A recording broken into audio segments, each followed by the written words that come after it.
Okay, so as you know, we've had some big storms here, January, sort of 5th, 6th, today's the 12th, and the winds were so strong that we did the lines and everything. Now, for a long time, the back of our boat was very dirty. I mean, it looks a little bit grimy now, but trust me, it was even more dirty. And it just wasn't worth cleaning. Fortunately, nobody walks down here to see how dirty our boat was. But Monica came out to clean the boat, the back of the boat, because obviously it does really bug her. And then she noticed this. As you can see, we've tied up part of the boat here on this cleat. But look, the winds are so strong, it's actually torn the cleat away from the GRP. It's quite a big hole. It's gone right through. So we're going to have to deal with that somehow. I'm just going to take it off to see how deep it goes.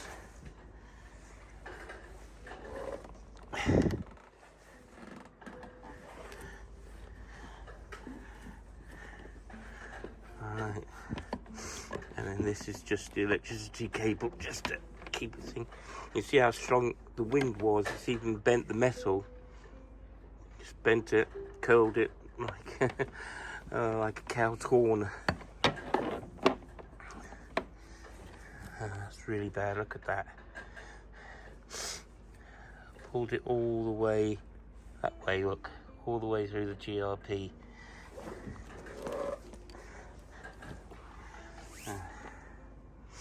Dear oh dear. Alright, I've got our GRP repair kit out, but I don't think I've got all the bits in there that I need, so I'm just going to check it, see how it goes.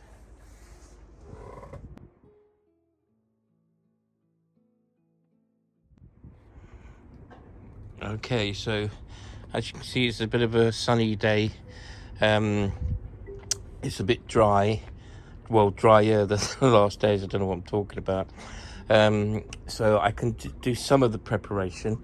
I've marked out an area about, I think, 2 inches around the area of which it's been damaged. This is something that I got from Boatworks today. Laying fiberglass. Very good, and this is the technique I'm going to be using. So I'm going to be sanding on both sides, but Monica's going to do the inside. You can see that the tear's gone absolutely right through. So I'm just going to sand the outside today. Monica can do a little bit tomorrow. I'm also going to get around to laying some fiberglass on this hole here. And I've marked out the area that I'm going to do a bit of sanding. Sorry, you won't going to see me sand a little bit because I have to put the phone down and use 2 hands. I'm on my own, and there it is. Okay, so obviously just to get to that little hole, well, it's not little, but we've had to almost completely dismantle the boat as per usual, just to get to the back of the boat down there. So Monica's going to go down there and she's going to open it up. That's a wonderful view of my wife. So she's a lot obviously thinner than me, so she's literally the only one that can fit through there, out of the two of us that is, so she can get back to the back. One of the most hated jobs. Yeah. Okay, let me see. It's a bit fiddly, the job, because the nuts have sunk into the wood holding the backing plate. So Monica's trying to loosen it up with some gentle tapping with a mallet, a rubber mallet, and she's got a chisel to lever it out a little bit. Let's hope that works. So my job is to hold the screwdriver here while she's turning, and And that should get the job done, as long as we can get the thing out that's countersunk.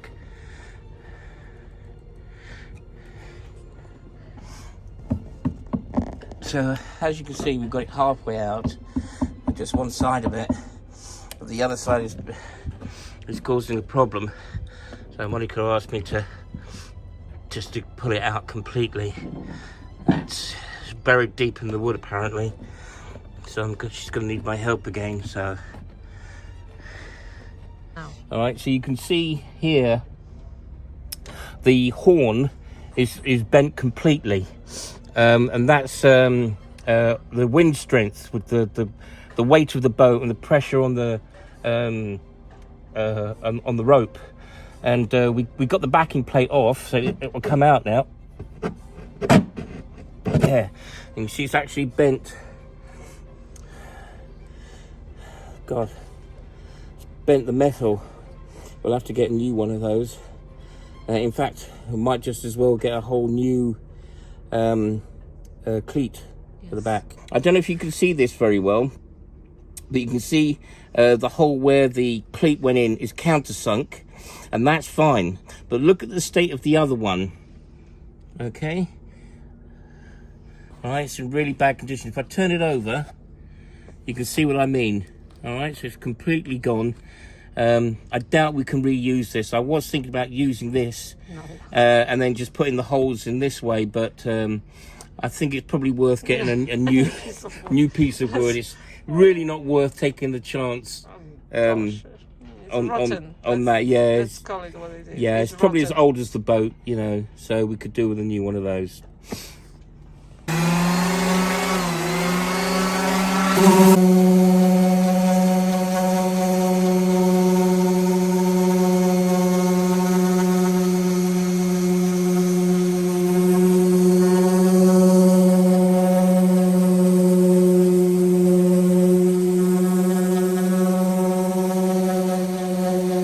Sanding, okay, and like Andy from Boatworks was saying, you know, you need about a good sort of 2 inches away from the damaged area or hole. I think I've got that just about right, and you need to sort of like bevel, so it's in a point. So I've got in there with the sander and I've shaved it down. I think I'm happy with that. Okay. So all we've got to do now is lay some fiberglass. But before we did do that, we've got to go and buy some acetone, because we had some on board. When I went to check, there was a hole in it and it all leaked out. So we need to buy some new stuff. Okay. Okay, now I've laid fiberglass down before, and I actually did this area here, all around here, but on a different video. Okay, so but that was many years ago, and I still sort of remember how it's done. And as you can see here, I've cleaned it off. We've got the acetone now, and we've laid out the glass, how we're going to do it in bits, bit by bit. All right, and here's the resin, and there's the catalyst. Okay, and then we've got your wipes, and then we've got the acetone here, and we're gonna give it our best shot. So we've got we don't want to miss too much content. So Monica's using the acetone to wipe it all down. Did you get all the area? You've done it already? I have done it. Okay. All right, yeah, just give it a quick once over.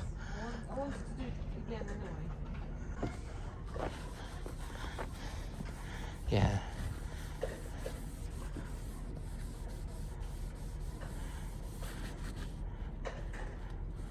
Try not to go back into the middle again if you've done the outside, if you know what I mean. You don't want to rub any grease from the outside back inside the middle. Or you mean more like a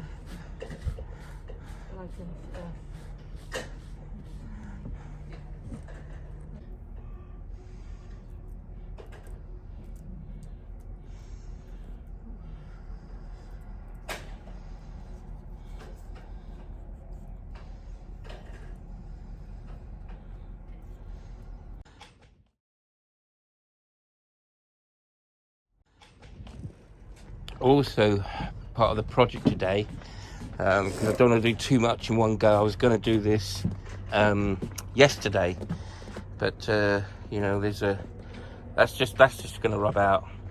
But there's two very big scratches here. You can see they're quite deep, gone right down to the fiberglass.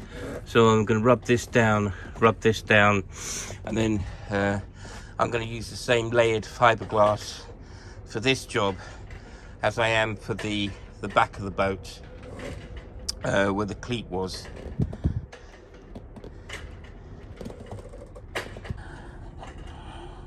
So here's the other stuff I mentioned. This is fiberglass tape. This is what I'm going to lay over the top.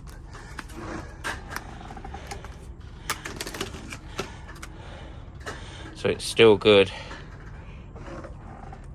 And of course what you do is, oh, that's wax. So basically you still use the resin, which is in this one. So you still use the resin with the catalyst. Yeah.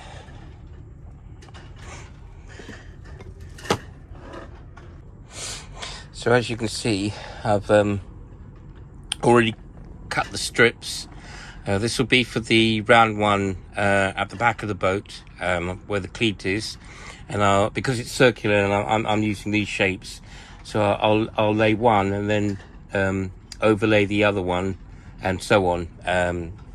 And I'll use gel coat to fill in the other bits.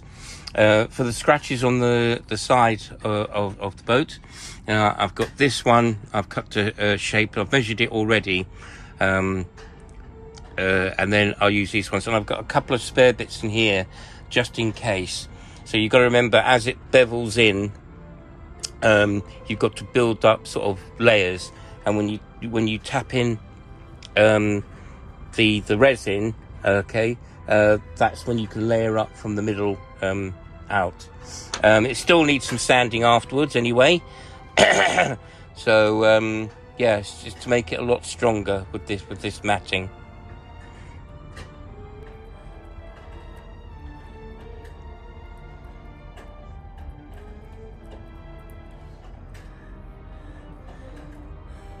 I put 100 ml of resin in here, and at first I thought it wasn't enough. Now I'm beginning to suspect it's more than enough, which is great. Okay, you might be able to just make out the crisscross lines where I've put the layered tape down, the fiberglass. Can you see it now? Is that a bit better? Okay, so it's just starting to cure now. Okay, and I've done the same thing up here. So I didn't lay any matting down.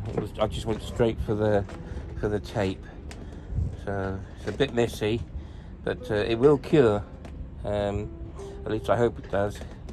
This time I made up a batch of 50 ml. So I wanted to work with it for a bit longer. So instead of putting 15 drops, I put 12. I think it was 12. All right. But let's just see. I'll come out in about another hour and just see how tacky it's actually all gone. Okay. And then all I've got to do is sand it down again and then gel coat. Yay! That'll be a job for tomorrow. Okay, so I've gone down the road and I've bought some new paint brushes, and I've re-sanded this. Oops, what's happening there? Okay, and I've re-sanded the work area. So I'm just getting used to this bloody phone. Yes, this new software. Okay, you probably can't see any difference here, but I've acetoned it as well, and the work area up here. Okay, so I've sanded this down as well, and acetoned this as well. So now I'm going to sort of mix the gel coat. I'm on my own again. It's Monday today, so I can't hold the camera and do the work at the same time, unfortunately, but you'll be able to see the end result. Okay, it's day 3. The sun is shining, so I just come out to check my work, and as you can see, the gel coat is totally cured here. So let's go out and check our handiwork. Well, it rained last night, so there's a little bit of water on it, but yeah, that seems pretty good. That just needs a sand down and then a buff. Yeah, that's looking pretty good, and I'm not worried about the colour. Let's have a look here. Oh yeah, there you go. You can just see the work there. Oh, still a bit tacky. Oh dear. Oh, well, I'll put some PVC on that. It's funny because I use the same batch of gel coat to do this, but this must be colder on this side. But anyway, well, here's my stuff. It's called PVA. I don't know why I called it PVC.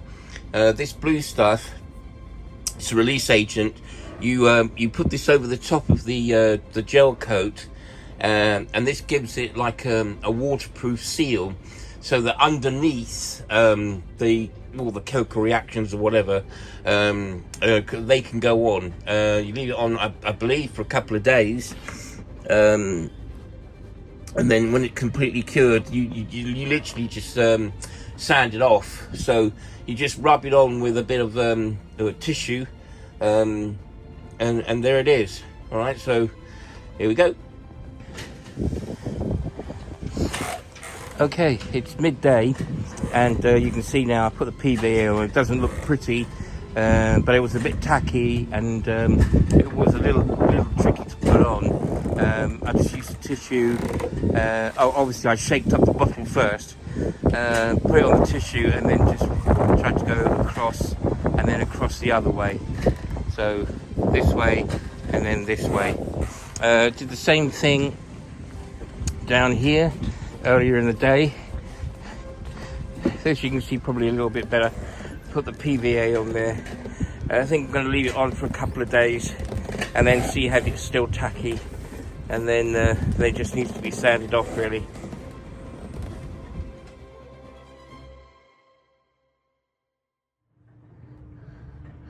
Okay, so this is the end of the job now, or virtually the end of the job. You can see I've made a repair up here, okay, and all along here.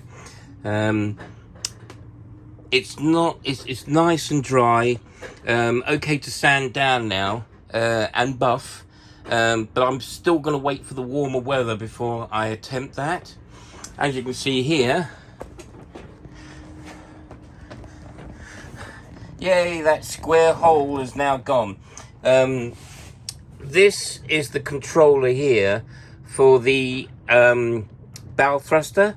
It used to be here, but I was always knocking it with my my knee or my leg, and so was Monica. So we moved it. It's much better there, much easier to work out when you're actually driving the boat. There was also a hole here which I didn't show before. That's where the old fuel gauge was. So obviously I've filled the hole in the same way I filled the others. So that's looking pretty good now. So yeah, it's just a sand down and buff, and all that should be okay. It's actually March now, 1st of March, so it's been about a month and a half since we started the project, but in between I've had lots of other little projects to do as well. So looking at the back of the boat now, it's not as tacky as it was. There you go. Just needs a little bit of a sand down like the inside and a buff, but it doesn't have to be great. I mean, who's going to see it? It's exactly not. Ours is not exactly a prize boat. and the thicker it is, the more well, durable it's going to be, isn't it? Okay. Okay, so this is the area here that we did.